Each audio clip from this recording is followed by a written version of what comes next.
Hello, welcome back to Lakshmi Study Room.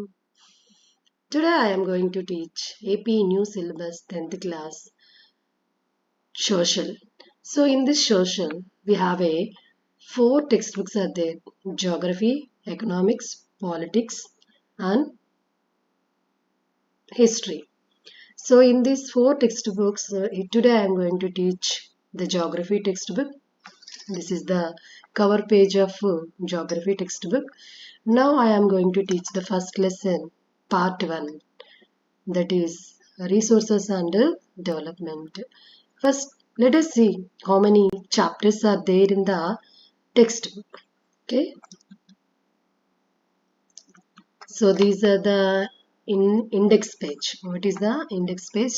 How many chapters are there inside the geography textbook? Let us look on. Total 7 chapters are there in your geography textbook. So the first lesson name is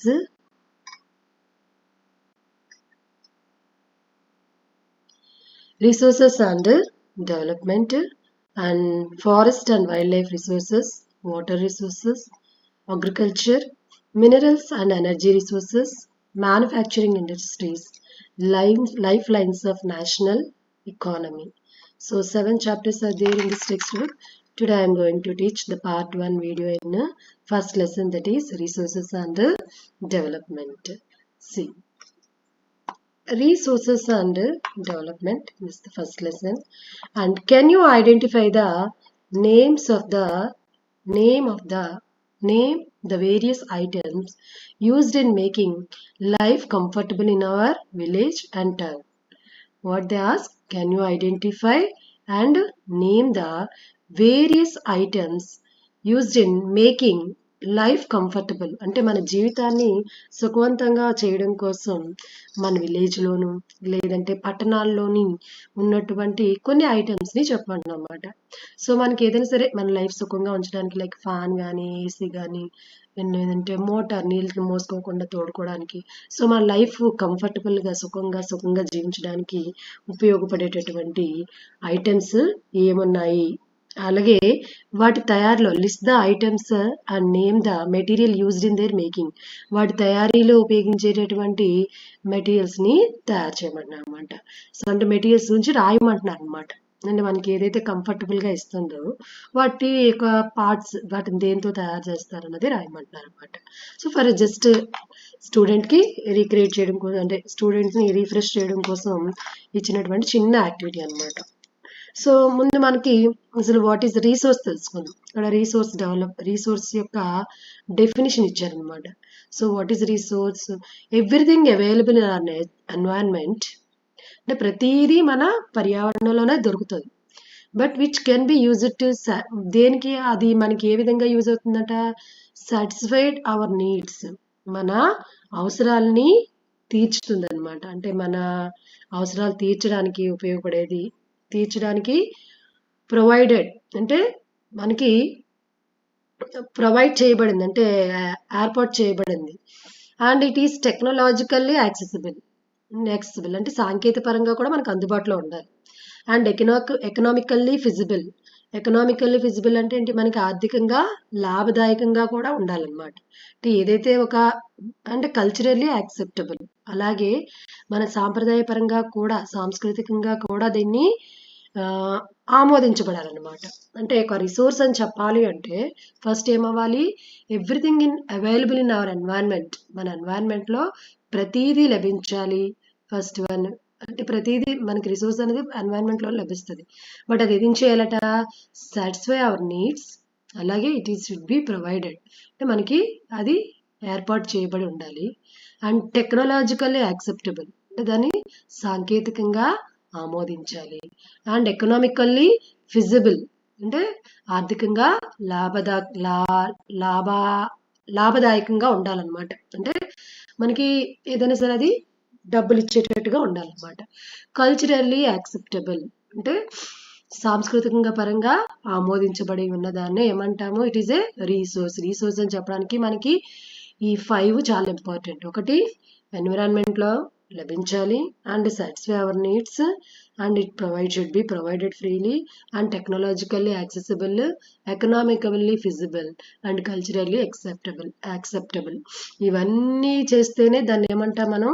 resources అంటాం అనమాట. So resources లో చూసుకున్నట్లయితే ఇప్పుడు physical అంటే ఇక్కడ ఒక చిన్న మనకి ట్రయాంగిల్ ఇచ్చారు.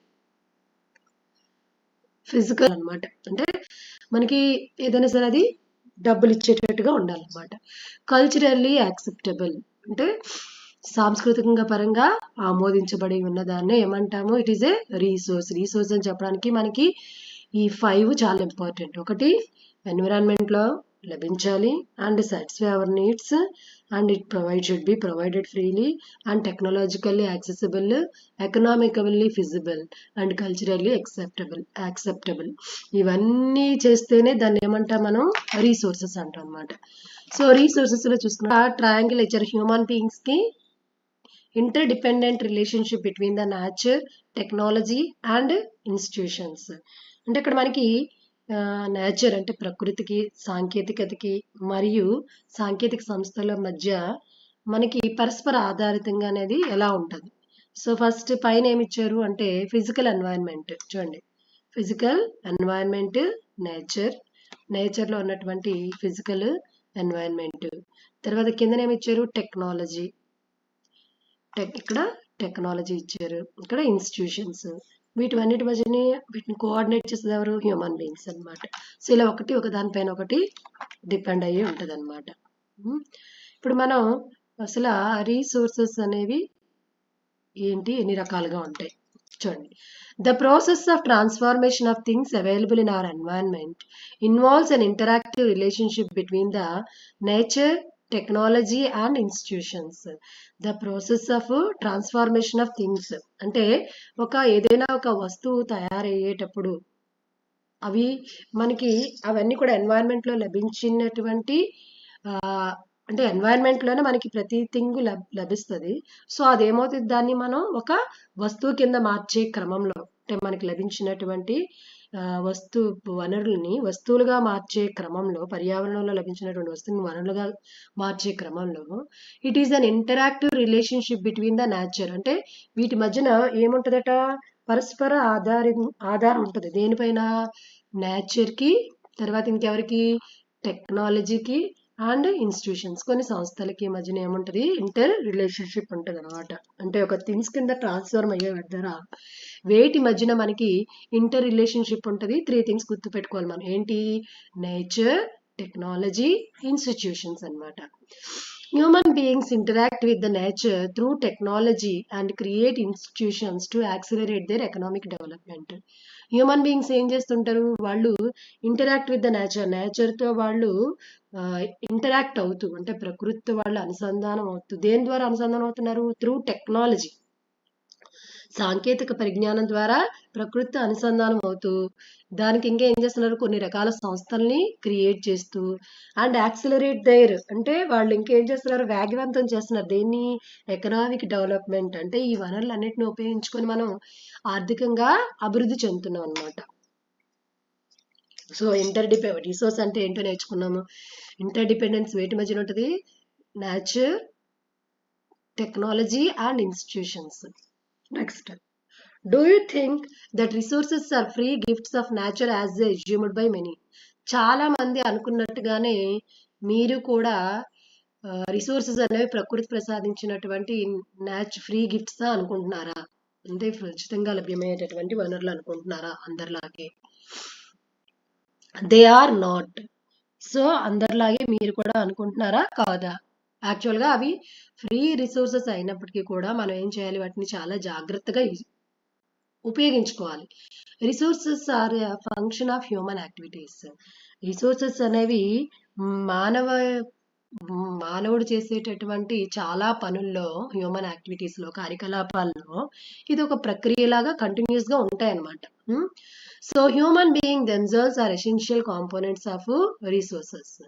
అంటే హ్యూమన్ బీయింగ్స్ కూడా రిసోర్సెస్ లో వాళ్ళు కూడా ఒక భాగమే అన్నమాట. So they transform material available in our environment into resources and use them. ఈ హ్యూమన్ బీయింగ్స్ ఏం చేస్తారు, వాళ్ళ చుట్టూ ఉన్నటువంటి ఎన్వైరన్మెంట్లో అవైలబుల్ అయినటువంటి మెటీరియల్స్ అన్నిటినీ కూడా వాళ్ళు రిసోర్సెస్ కింద చూసుకొని వాటిని యూజ్ చేస్తుంటారు అనమాట. యాక్చువల్గా నేచర్లో ఉన్నటువంటి రిసోర్సెస్ని హ్యూమన్ బీయింగ్స్ తప్ప ఇంకెవరు అంత బాగా యూజ్ చేయరు అనమాట. ఎందుకంటే మానవుడు మాత్రం మిగతా వాటి అన్నిటికంటే డెవలప్డ్ హ్యూమన్ బీయింగ్ కాబట్టి. So these resources can be classified in the following ways. వనరుల్ని ఈ క్రింది విధంగా వర్గీకరించవచ్చు అనమాట. ఏ విధంగా అంటే on the basis of origin, అంటే వాటి యొక్క పుట్టుక ఆధారంగా మనకి ఆరిజిన్ అంటే ఏ విధంగా ఉంటాయి అంటే బయోటిక్ అండ్ అబయోటిక్, అంటే ప్రాణంతో ఉన్నవా లేకపోతే ప్రాణంతో లేనివా. So biotic components means those components will have a life. So life ఉన్న వాటిని ఏమంటాం మనం, బయోటిక్ కాంపోనెంట్స్ అంటాం. ఎగ్జాంపుల్స్ ఏంటి అంటే ప్లాంట్స్, యానిమల్స్. సో యానిమల్స్ అంటే అన్నీ వచ్చేస్తాయి, human beings, herbivores, carnivores, omnivores అన్నీ వచ్చేస్తాయి. So but biotic components always dependent on for their growth and development. So those are called abiotic components. So abiotic components అంటే ఏంటి, they don't have a life. మరి life లేనటి పైన ఏవి biotic components అనేవి depend అవుతాయి. Examples ఏంటి, sunlight, water, air, temperature, soil, forest. ఇవన్నీ కూడా ఏంటి అబయోటిక్, ఫారెస్ట్ అంటే ప్లాంట్స్ ఉంటాయి కాబట్టి. సో సన్లైట్, అబయోటిక్ కాంపోనెంట్స్కి ఎగ్జాంపుల్స్ ఏంటి, సన్లైట్, వాటర్, ఎయిర్, సాయిల్ అనమాట. ఇవి మనకి ఎగ్జాంపుల్స్ కింద వస్తాయి అనమాట. మరి ప్లాంట్స్ పెరగాలంటే ఖచ్చితంగా సాయిల్ కావాలి, సన్లైట్ కావాలి, ఎయిర్ కావాలి, వాటర్ కావాలి. సో మరి అంటే దీని బట్టి ఏమవుతుంది, plant biotic components always dependent on abiotic components అనమాట. Next on the basis of exhaustibility, అంటే మనం వాడుతున్న కొద్దీ తరిగిపోతుంటాయి అనమాట, అంటే క్షీణించిపోతూ ఉంటాయి అనమాట. సో ఆ వనరులు ఏమంటాం మనం, renewable and non renewable. Renewable అంటే ఏంటి, మనం వాడుతూ ఉంటే తిరిగి మళ్ళీ ఏర్పడుతూ ఉంటాయి. ఫర్ ఎగ్జాంపుల్ సన్లైట్ ఉంది, తిరిగి మనకి ఎప్పుడు ఎంత వాడుకున్నా మళ్ళీ తిరిగి మనకి వస్తూ ఉంటుంది. వాటర్ ఉంది, సో వాటర్ అనేది ఇప్పుడు కొన్నిసార్లు మనకి నాట్ రినోవబుల్ అయిపోతుంది, కానీ యాక్చువల్గా వాటర్ కూడా రినోవబుల్ రిసోర్సే. ఎందుకంటే మనకి హైడ్రోలాజికల్ సైకిల్ ద్వారా వాటర్ అనేది మళ్ళీ తిరిగి చేరుతూ ఉంటుంది.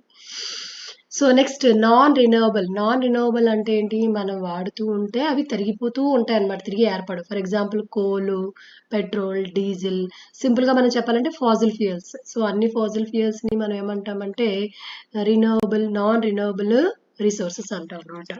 Next on the basis of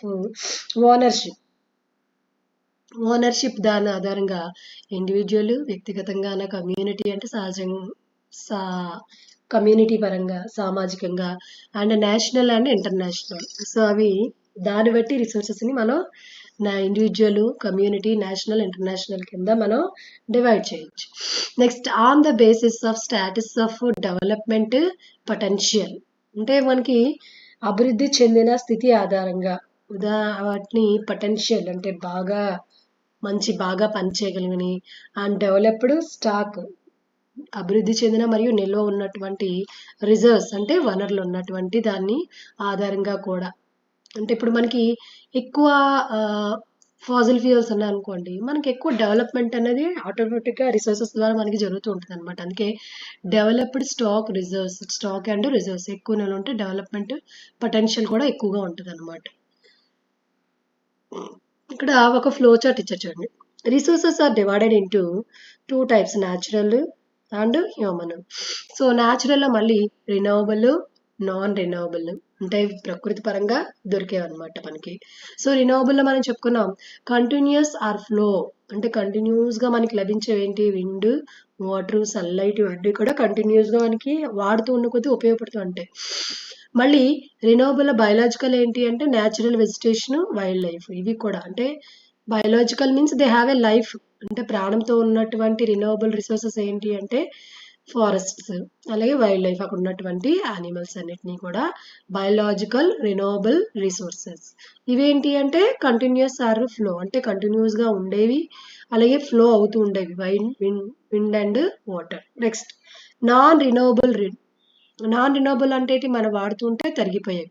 example recyclable metals అంటే తిరిగి మళ్ళీ మనం తిరిగి ఉత్పత్తి చేయడం ద్వారా ఏర్పాటు చేసుకున్నది.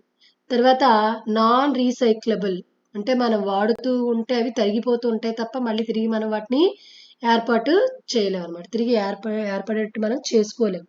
సో వాటిని ఏమంటాము? నాన్ రీసైక్లబుల్ అంటారనమాట. సో ఎగ్జాంపుల్ ఏంటి? ఫాజిల్ ఫ్యూయల్. ఇప్పుడు రిసోర్సెస్లో హ్యూమన్ బీయింగ్స్ సంబంధించి మళ్ళీ 2 types: structures and institutions, quantity and quality. So వీటి గురించి మనం డీటెయిల్డ్గా ముందు లెసన్స్లో ఇంకా బాగా నేర్చుకుంటాం అనమాట. ఈ లెసన్లోనే ముందు టాపిక్లో నేర్చుకుంటాం అనమాట.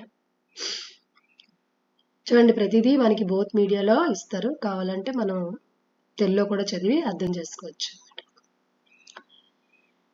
Next, development of resources. So మరి రిసోర్సెస్ని మనం ఏ విధంగా డెవలప్ చేయొచ్చు అంటే అభివృద్ధి చేయొచ్చు అన్నమాట రిసోర్సెస్ని. So resources are vital for human survival as well as for maintaining the quality of life. Resources అంటే వనరులు అనేవి వైటల్, చాలా ముఖ్యమైనవి. ఎందుకు అంటే హ్యూమన్ సర్వైవల్, మానవుని యొక్క మనుగడికి అవసరము, as well as maintaining the quality of life అంటే నాణ్యమైన జీవితాన్ని కొనసాగించాలి, మెయింటైన్ చేయాలి అంటే ఈ రెండిటికి రిసోర్సెస్ అనేవి చాలా ఇంపార్టెంట్ అనమాట. దేనికోసం important? Human survival as well as for maintaining the quality of life. It was believed that resources are free gifts of nature. ప్రతి ఒక్కరు ఏమనుకుంటారు? రిసోర్సెస్ అనేవి ప్రకృతి యొక్క ఉచిత బహుమతులు అనుకుంటారు, అంటే వర్క్ ఫ్రీగా వచ్చాయి అనుకుంటారు. సో దానివల్ల ఏమవుతుంది? As a result human beings used them indiscriminately and this has led to the following major problems. దీనివల్ల హ్యూమన్ బీయింగ్స్ ఏం చేస్తున్నారు? వనరుల్ని చాలా విచక్షణ రహితంగా వాడడం వల్ల మనకి ఏమవుతుంది? ఇక్కడ వనరులు అనేవి తగ్గిపోతూ ఉన్నాయన్నమాట. ఇండిస్క్రిమినేట్లీ అంటే ఏంటి? విచక్షణ రహితంగా వాడుతూ ఉండడం వల్ల ఇవన్నీ దేనికి దారితీస్తాయి? Led to following major problems, కింద ఉన్నటువంటి అన్ని ప్రాబ్లమ్స్కి దారితీస్తుంది అనమాట. ఏంటి? వనరుల్ని మనం ఇండిస్క్రిమినేట్ గా యూజ్ చేయడం వల్ల. ఫస్ట్ వన్ ఏంటి? Depletion of resources for satisfying the greed of few individuals. అంటే వనరులు డిప్లీషన్ అంటే ఏంటి? క్షీణించిపోతున్నాయి. ఎందుకోసం అంటే satisfying the greed of few individuals, కొంతమంది వ్యక్తుల అత్యాశను తీర్చడం కోసం. గ్రీడ్ అంటే వాళ్ళ యొక్క అత్యాశను తీర్చడం కోసం చాలా వరకు మనకి ఈ రిసోర్సెస్ అనేవి తగ్గిపోతున్నాయి అనమాట. Accumulation of resources in few hands which in turn divide the society into two segments, that is haves and have nots, or rich and poor. Resources అనేవి కొంతమంది చేతుల్లోనే అక్యూములేషన్ అంటే పోగుపడి ఉండడం వల్ల దీనివల్ల సొసైటీ ఏమవుతుంది? మళ్ళీ 2 సెగ్మెంట్స్ కింద, 2 భాగాల కింద విభజించబడుతుంది. అదేంటి? హ్యావ్స్ అండ్ హ్యావ్ నాట్స్ అంటే కలిగి ఉండడం, కలిగి లేకుండా ఉండడం. అంటే ఉన్నవారు లేనివారు అంటాం కదా. సో దాన్ని మనం ఏమంటాము? రిచ్ అండ్ పూర్, ధనికులు పేదవారని. Indiscriminate exploitation of resources has led to global ecological crisis such as ఇంకా ఇండిస్క్రిమినేట్ అంటే విచక్షణ రహితంగా ఈ ఎక్స్ప్లాయిటేషన్ ఆఫ్ రీసోర్సెస్ అంటే ఈ వనరులు ఎక్కువగా దోపిడీ చేయడం వల్ల అది దేనికి దారితీస్తుందంట? గ్లోబల్ ఎకలాజికల్ క్రైసిస్ అంటే ప్రపంచ పర్యావరణం యొక్క క్రైసిస్ అంటే ఈ క్షీణతని సంక్షోభానికి, క్రైసిస్ అంటే సంక్షోభానికి దారితీస్తుంది అనమాట. ప్రపంచ పర్యావరణం సంక్షోభానికి దారితీస్తున్న కారణాలు ఏంటి అంటే ఫస్ట్ వన్ గ్లోబల్ వార్మింగ్ అంటే కార్బన్ డైఆక్సైడ్, భూమి వేడెక్కడం అనమాట. దీని ముఖ్య కారణం ఏంటి? మన ఎమిషన్ ఆఫ్ గ్యాసెస్ అంటే కార్బన్ డైఆక్సైడ్ లాంటి గ్యాసెస్ ఎక్కువగా అయిపోవడం వల్ల ఈ భూమి అనేది వేడెక్కిపోతూ ఉంటుంది అనమాట. నెక్స్ట్ ఓజోన్ లేయర్ డిప్లీషన్ అంటే ఓజోన్ పొర క్షీణించడం. అంటే మనం ఉపయోగించేటటువంటి ఏసీ, ఫ్రిడ్జ్లు వాటి వల్ల ఈ క్లోరోఫ్లోరో కార్బన్స్ అనేవి రిలీజ్ అవడం వల్ల ఓజోన్ పొరకి ఏమవుతుంది? క్షీణించిపోతుంది అనమాట. నెక్స్ట్ ఎన్విరాన్మెంటల్ పొల్యూషన్, అలాగే ఎన్వైరన్మెంట్ కూడా ఏమవుతుంది? పొల్యూషన్ అవుతుంది అనమాట. Like air pollution, land pollution, soil pollution, water pollution, ఇలాంటి పొల్యూషన్స్ అన్ని కూడా దారితీస్తుంది అనమాట. నెక్స్ట్ ల్యాండ్ డిగ్రేడేషన్ అంటే భూమి కూడా క్షీణించిపోతూ, అంటే భూమి నేల యొక్క సారవంతాన్ని కూడా కోల్పోతుంది అనమాట. ఇవన్నీ దేని వల్ల అవుతుంది? Human beings are used the resources in indiscriminately. మానవుడు వనరులను ఇండిస్క్రిమినేట్లీ విచక్షణారహితంగా ఉపయోగించడం వల్ల ఈ మేజర్ ప్రాబ్లమ్స్ అన్నీ కూడా వస్తున్నాయి. మరి ఇలాంటి ప్రాబ్లమ్స్ వస్తున్నప్పుడు ప్రభుత్వం ఏమి చేయదా అంటే చేస్తుంది. కొన్ని రకాల సమావేశాలు ఏర్పాటు చేసి వాటి చర్యలకి వాటిని ఏ విధంగా మళ్ళీ తిరిగి పునరుద్ధరించాలి అన్న దాని మీద కాన్సన్ట్రేట్ చేస్తుంది అనమాట. సో అందులో ఫస్ట్ వన్ ఏంటి, an equitable distribution of the resources has become essential for a sustained quality of life and global peace. అంటే ప్రపంచ శాంతి ఉండాలన్నా, అలాగే క్వాలిటీ ఆఫ్ లైఫ్ అంటే మంచి నాణ్యమైనటువంటి జీవితాన్ని మనం కొనసాగించాలి అంటే, సస్టైన్ చేయాలి అంటే ఏం చేయాలి? ఈక్విటబుల్ డిస్ట్రిబ్యూషన్ ఆఫ్ రిసోర్సెస్, వనరుల పంపిణీ అనేది అందరికీ సమానంగా పంపించాలి. ఇది చాలా చాలా ఇంపార్టెంట్ అన్నమాట.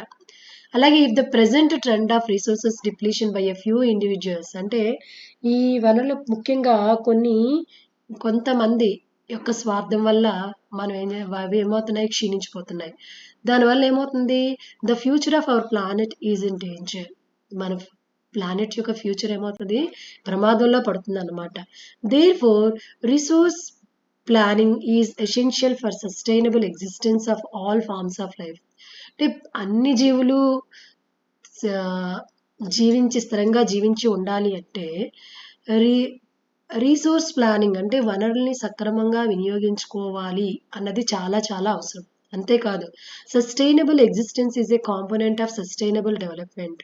అంటే వనరులు మనం స్థిరంగా ఉపయోగించుకోవడం వల్ల ఇది స్థిరమైనటువంటి అభివృద్ధిలో కూడా, అంటే సస్టైనబుల్ అంటే ఏంటి అంటే ఇక్కడ మనకి డెఫినేషన్ ఇచ్చా చూద్దాం. సస్టైనబుల్ డెవలప్మెంట్ అంటే ఏంటి? సో సస్టైనబుల్ డెవలప్మెంట్ అంటే ఏంటి అంటే, sustainable economic development means development should takes place without damaging the environment. అంటే ఇక్కడ మనకి డెవలప్మెంట్ చెయ్యాలి, కానీ డెవలప్మెంట్ పేరుతో చుట్టుపక్కల ఉన్నటువంటి పర్యావరణానికి హాని కలగజేయకుండా చూడాలి. అంతేకాకుండా డెవలప్మెంట్ ఇన్ ద ప్రెజెంట్ అంటే ఇప్పుడు చేస్తున్నటువంటి డెవలప్మెంట్ అనేది should not compromise with the needs of the future generation. అంటే ఇప్పుడు మనం ఏదైతే డెవలప్మెంట్ చేస్తున్నామో దానివల్ల ఫ్యూచర్ జనరేషన్కి ఎక్కడికి కూడా అది ప్రతిబంధకం కాకూడదు, అంటే అడ్డు కాకూడదు అన్నమాట. అంటే మనం ఇప్పుడు ఎక్కువగా వనరులు ఉపయోగించడం వల్ల ఫ్యూచర్లో వాళ్ళకి లేకుండా చేయడం అలాంటివి చేయకూడదు అనమాట. సో సస్టైనబుల్ డెవలప్మెంట్ మీన్స్ ఏంటి? Development should takes place without damaging the environment. పర్యావరణానికి హాని కలగకుండా చేయాలి. The same time development in the present should not be compromise with the needs of the future generation. అంటే భవిష్యత్ తరాలకి ఎలాంటి సమస్యలు లేకుండా, ఎలాంటి ప్రతిబంధకాలు లేకుండా వాళ్ళ అభివృద్ధి అనేది కొనసాగాలన్నమాట. సో దాన్నే మనం ఏమంటున్నాము? Sustainable development. సో దీనికోసం Rio de Janeiro earth summit అనేది 1992లో జరిగింది. అంటే రిసోర్సెస్ని మనకి ఏ విధంగా ప్రొటెక్ట్ చేసుకోవాలని ఒక సమ్మిట్, అంటే ఒక సమావేశం అనేది 1992లో జరిగిందనమాట. In June 1992 more than 100 heads of the states met in Rio de Janeiro in Brazil. So బ్రెజిల్లో ఈ సమావేశం అనేది జరిగిందనమాట. For the first international earth summit, అంటే భూమి కోసం చేసినటువంటి సమావేశాలు మొట్టమొదటి సమ్మిట్ అనమాట ఇది. The summit was convened for addressing urgent problems of the environmental protection and socio economic development at the global level. అంటే ఈ సమావేశం యొక్క ముఖ్యమైనది ఏంటి అంటే, ప్రపంచ స్థాయిలో అంటే గ్లోబల్ వైజ్గా చూసుకున్నట్లయితే, గ్లోబల్ లెవెల్ అంటే ప్రపంచ స్థాయిలో చూసుకున్నట్లయితే పర్యావరణ పరిరక్షణ అంటే ఎన్విరాన్మెంటల్ ప్రొటెక్షన్ ఉండాలి. అలాగే సోషియో ఎకనామిక్ అంటే సామాజిక ఆర్థిక అభివృద్ధి సంబంధించి అత్యవసరమైనటువంటి సమస్యలన్నిటినీ కూడా పరిష్కరించేందుకు ఈ సమ్మిట్ ఏర్పాటు చేయడం అనేది జరిగిందనమాట. సో ది అసెంబుల్ లీడర్స్ అంటే ఇక్కడ సమావేశమైనటువంటి నాయకులందరూ కూడా సైన్ ద డిక్లరేషన్ ఆఫ్ అంటే ఒక ఒప్పందం పైన సంతకం చేశారన్నమాట. ఒక డిక్లరేషన్ అంటే ఒక పత్రం పైన సంతకం చేశారన్నమాట. ఏంటది? గ్లోబల్ క్లైమేట్ చేంజ్ అంటే వాతావరణ శీతోష్ణ స్థితి మార్పులు, ప్రపంచవ్యాప్తంగా ఉన్నటువంటి వాతావరణ శీతోష్ణ స్థితి మార్పులు మరియు బయలాజికల్ డైవర్సిటీ జీవ వైవిధ్యం పైన ప్రకటన పైన సైన్ చేశారనమాట. అంటే ఆ డిక్లరేషన్ ఫామ్ లో ఏముంది? గ్లోబల్ క్లైమేట్ చేంజ్ మరియు బయోడైవర్సిటీ గురించి ఉందన్నమాట. ద రియో కన్వెన్షన్ అంటే ఈ సదస్సు endorsed the global forest principal అంటే ఇది ఏమి తీసుకుందంట ఏంటి అడాప్ట్ చేసుకుంది అంటే గ్లోబల్ ఫారెస్ట్ ప్రిన్సిపల్స్ అంటే ప్రపంచవ్యాప్తంగా అటవీకి సంబంధించినటువంటి సూత్రాలని ఎండార్స్ చేసుకుంది. అలాగే అంటే ఆమోదించుకొని అదే వాటిని ఆమోదించి అండ్ అడాప్టెడ్ అంటే వాటిని స్వీకరించింది అనమాట.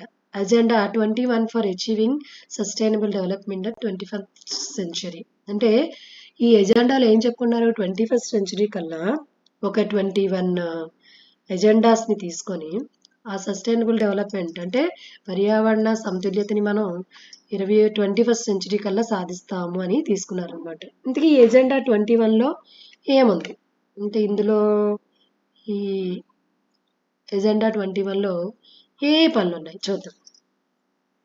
It is the declaration signed by the world leaders in 1992 at the United Nations Conference on Environment Development. అంటే UNCED ఎక్కడ జరిగింది నేను చెప్పుకున్న 1992లో రియో డి జనీరోలో బ్రెజిల్లో జరిగింది అనమాట. అక్కడ ఈ 21 ప్రోగ్రామ్ అంటే ఎజెండా 21 తీసుకోవడం జరిగింది అనమాట. ఈ ఎజెండా 21లో ఏమన్నాయి it aims at achieving global sustainable development ఇది ప్రపంచవ్యాప్తంగా పర్యావరణ అభివృద్ధిని సుస్థిరమైనటువంటి అభివృద్ధిని సాధించడం కోసం అనమాట. తర్వాత ఐటీస్ ఎజెండా టు కాంబాట్ ఇది ఇంకా ఈ ఎజెండాలు ఏం తెలుస్తున్నాయి అంటే ముఖ్యమైనటువంటి ఎన్విరాన్మెంటల్ డ్యామేజ్ అంటే పర్యావరణ క్షీణత అలాగే పావర్టీ పేదరికము diseases through global cooperation and common interest అంటే ప్రపంచవ్యాప్తంగా వస్తున్నటువంటి ఈ వ్యాధులు అంటే ప్రపంచవ్యాప్తంగా వస్తున్నటువంటి వ్యాధులు ఎదుర్కోవడానికి అలాగే కామన్ ఇంట్రెస్ట్ అంటే అందరికీ కూడా కామన్గా ఉన్నటువంటి సహకారంగా ఇచ్చుకోవడం అంటే అలాగే ఇంట్రెస్ట్ అందరికీ దేని మీద ఆసక్తి ఉంది అలాగే మ్యూచువల్ నీడ్స్ అంటే ఇక్కడ పరస్పర అవసరాలు తీర్చుకోవడం అనమాట. ఫర్ ఎగ్జాంపుల్ మనం కోవిడ్ వ్యాక్సిన్ కనుక్కున్నాం ప్రపంచవ్యాప్తంగా కోవిడ్ వచ్చింది సో మనం తయారు చేసిన వ్యాక్సిన్ ఇతర దేశాలకు పంపించామన్నమాట. సో ఇది మ్యూచువల్ నీడ్స్ అనమాట. అలాగే మనకు కావాల్సినటువంటి ఈ కరోనా కిట్స్ తర్వాత ఈ వెంటిలేటర్స్ ఇవన్నీ కూడా మనకి కూడా ఇతర కంట్రీస్ అనేవి ప్రొవైడ్ చేస్తారు అనమాట. అండ్ షేర్డ్ రెస్పాన్సిబిలిటీస్ వీటి వల్ల ఏమవుతుంది మనకి రెస్పాన్సిబిలిటీస్ అంటే పరస్పరం బాధ్యతల్ని షేర్ చేసుకోవడం అనమాట. One major objective of the agenda 21 is the what the every local government should draw its own local agenda 21. దీనికి ఇంకా మేజర్ ఎజెండా ఏంటి అంటే ప్రతి లోకల్ గవర్నమెంట్ కూడా ఈ 21 లోకల్ ఎజెండాని ప్రతి ఒక్కరు కూడా వాళ్ళకి వాళ్ళు రూపొందించుకోవాలన్నమాట. ప్రతి ఒక్కరు కూడా అలా రూపొందించుకోవడం అనుకోండి గ్రామ స్థాయిలోని ఇవన్నీ చేస్తూ ఉంటే ముందు గ్రామాలు తర్వాత పట్టణాలు తర్వాత నగరాలు తర్వాత రాష్ట్రాలు డెవలప్ అవుతూ ఉంటాయి. సో మిగతావి కూడా బాగా డెవలప్ అవుతూ ఉంటాయి అనమాట. సో మనం ఇంకా నెక్స్ట్ వీడియోలో రిసోర్స్ ప్లానింగ్ అంటే రిసోర్స్ని ఏ విధంగా మనం ప్లాన్ చేసుకొని వాటిని ప్రొటెక్ట్ చేసుకోవచ్చు ఇవన్నీ కూడా మనం నెక్స్ట్ వీడియోలో డిస్కస్ చేసుకుందాం. Okay, thank you for watching this video. Please like my video, share my videos to your friends and subscribe my channel. So ఇక్కడ ట్రయాంగిల్ ఇచ్చారు human బీయింగ్స్కి interdependent relationship between the nature, technology and institutions. అంటే ఇక్కడ మనకి nature అంటే ప్రకృతికి సాంకేతికతకి మరియు సాంకేతిక సంస్థల మధ్య మనకి పరస్పర ఆధారితంగా అనేది ఎలా ఉంటుంది. సో ఫస్ట్ పైన ఏమి ఇచ్చారు అంటే ఫిజికల్ ఎన్వైరన్మెంట్ చూడండి. ఫిజికల్ ఎన్వైరన్మెంట్ నేచర్లో ఉన్నటువంటి ఫిజికల్ ఎన్వైరన్మెంట్. తర్వాత కింద ఏమి ఇచ్చారు టెక్నాలజీ ఇక్కడ టెక్నాలజీ ఇచ్చారు. ఇక్కడ ఇన్స్టిట్యూషన్స్ వీటివన్నిటి మధ్యని వీటిని కోఆర్డినేట్ చేసేది ఎవరు హ్యూమన్ బీయింగ్స్ అనమాట. సో ఇలా ఒకటి ఒక దానిపైన ఒకటి డిపెండ్ అయ్యి ఉంటుంది అనమాట. ఇప్పుడు మనం అసలు రీసోర్సెస్ అనేవి ఏంటి ఎన్ని రకాలుగా ఉంటాయి చూడండి. The process of transformation of things available in our environment involves an interactive relationship between the nature technology and institutions. The process of transformation of things అంటే ఏదైనా ఒక వస్తువు తయారయ్యేటప్పుడు అవి మనకి అవన్నీ కూడా ఎన్వైరన్మెంట్లో లభించినటువంటి అంటే ఎన్వైరన్మెంట్లోనే మనకి ప్రతి థింగ్ లభిస్తుంది. సో అదేమవుతుంది దాన్ని మనం ఒక వస్తువు కింద మార్చే క్రమంలో అంటే మనకి లభించినటువంటి వనరుల్ని వస్తువులుగా మార్చే క్రమంలో, పర్యావరణంలో లభించినటువంటి వస్తువుని వనరులుగా మార్చే క్రమంలో it is an interactive relationship between the nature. అంటే వీటి మధ్యన ఏముంటదట, పరస్పర ఆధారం ఉంటుంది. దేనిపైన? నేచర్కి, తర్వాత ఇంకెవరికి? టెక్నాలజీకి అండ్ ఇన్స్టిట్యూషన్స్, కొన్ని సంస్థలకి మధ్యన ఏముంటది? ఇంటర్ రిలేషన్షిప్ ఉంటుంది అనమాట. అంటే ఒక థింగ్స్ కింద ట్రాన్స్ఫార్మ్ అయ్యే దగ్గర వేటి మధ్యన మనకి ఇంటర్ రిలేషన్షిప్ ఉంటుంది. 3 థింగ్స్ గుర్తుపెట్టుకోవాలి మనం. ఏంటి? నేచర్, టెక్నాలజీ, ఇన్స్టిట్యూషన్స్ అన్నమాట. Human beings interact with the nature through technology and create institutions to accelerate their economic development. Human beings ఏం చేస్తుంటారు? వాళ్ళు ఇంటరాక్ట్ విత్ ద నేచర్తో వాళ్ళు ఇంటరాక్ట్ అవుతూ, అంటే ప్రకృతితో వాళ్ళు అనుసంధానం అవుతూ. దేని ద్వారా అనుసంధానం అవుతున్నారు? త్రూ టెక్నాలజీ, సాంకేతిక పరిజ్ఞానం ద్వారా ప్రకృతితో అనుసంధానం అవుతూ, దానికి ఇంకా ఏం చేస్తున్నారు? కొన్ని రకాల సంస్థల్ని క్రియేట్ చేస్తూ అండ్ యాక్సిలరేట్ దైర్, అంటే వాళ్ళు ఇంకేం చేస్తున్నారు? వేగవంతం చేస్తున్నారు. దేన్ని? Economic development. అంటే ఈ వనరులన్నిటిని ఉపయోగించుకొని మనం ఆర్థికంగా అభివృద్ధి చెందుతున్నాం అనమాట. సో రిసోర్స్ అంటే ఏంటో నేర్చుకున్నాము. ఇంటర్ డిపెండెన్స్ వేటి మధ్యన ఉంటుంది? Nature, technology and institutions. Next, do you think that resources are free gifts of nature as they assumed by many? చాలా మంది అనుకున్నట్టుగానే మీరు కూడా రిసోర్సెస్ అనేవి ప్రకృతి ప్రసాదించినటువంటి ఫ్రీ గిఫ్ట్స్ అనుకుంటున్నారా? అంటే ఉచితంగా లభ్యమయ్యేటటువంటి వనరులు అనుకుంటున్నారా అందరిలాగే? They are not. సో అందరిలాగే మీరు కూడా అనుకుంటున్నారా? కాదా? యాక్చువల్గా అవి ఫ్రీ రిసోర్సెస్ అయినప్పటికీ కూడా మనం ఏం చేయాలి? వాటిని చాలా జాగ్రత్తగా ఉపయోగించుకోవాలి. Resources are function of human activities. Resources అనేవి మానవుడు చేసేటటువంటి చాలా పనుల్లో, హ్యూమన్ యాక్టివిటీస్లో, కార్యకలాపాల్లో ఇది ఒక ప్రక్రియలాగా కంటిన్యూస్గా ఉంటాయన్నమాట. So human being themselves are essential components of resources. అంటే హ్యూమన్ బీయింగ్స్ కూడా రిసోర్సెస్లో వాళ్ళు కూడా ఒక భాగమే అన్నమాట. So they transform material available in our environment into resources and use them. ఈ హ్యూమన్ బీయింగ్స్ ఏం చేస్తారు? వాళ్ళ చుట్టూ ఉన్నటువంటి ఎన్వైరన్మెంట్లో అవైలబుల్ అయినటువంటి మెటీరియల్స్ అన్నిటినీ కూడా వాళ్ళు రిసోర్సెస్ కింద చూసుకొని వాటిని యూజ్ చేస్తుంటారు అనమాట. యాక్చువల్గా నేచర్లో ఉన్నటువంటి రిసోర్సెస్ని హ్యూమన్ బీయింగ్స్ తప్ప ఇంకెవరు అంత బాగా యూజ్ చేయరు అనమాట. ఎందుకంటే మానవుడు మాత్రం మిగతా వాటి అన్నిటికంటే డెవలప్డ్ హ్యూమన్ బీయింగ్ కాబట్టి.